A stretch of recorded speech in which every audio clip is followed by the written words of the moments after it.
What is going on, guys? Welcome back. Commentary for you. Want to talk a little bit about Madden 20, what we've learned tonight. And let me just say, they are doing and saying a lot of the things we want to hear. They're talking about teams being unique, players making teams specifically feel unique, and how it is going to change not only how you play the game, but the teams that you play the game with. And all that's great. In fact, we hear that a lot of the same rhetoric each year as far as what it's going to bring to gameplay. One of the things that concerns me that we have not actually heard in years past is how they plan on doing it.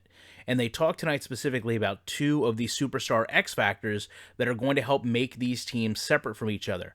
They spoke about escape artist quarterbacks, which are going to have elite speed and agility behind the line of scrimmage, but also have an increased fumble. This almost just goes back to the superstar abilities they had in Madden's past, but not so much concerned about how the quarterback would run. They did talk about as a defense, and this is a great thing, you can run quarterback contain, you can run quarterback spy, and help eliminate, or you would want to do that as well to eliminate that threat.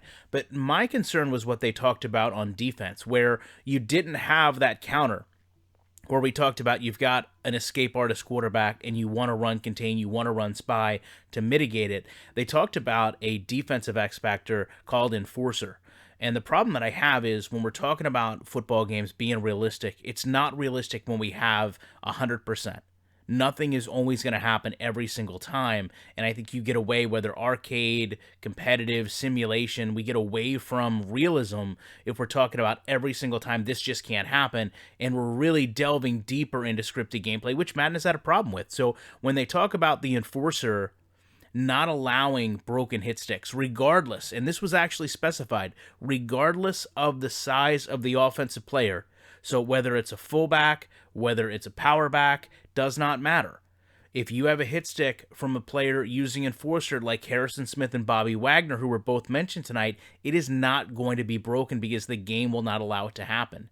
To me, that's just a little bit much. Now, I get it. Yeah, that's going to make you want to play with the Vikings or the Seahawks or get those players traded onto your team. But at the same time, you're really talking about limiting gameplay if you're approaching me right now and saying, well, we've made the teams unique by limiting what the offense can do against them. That's not what we want.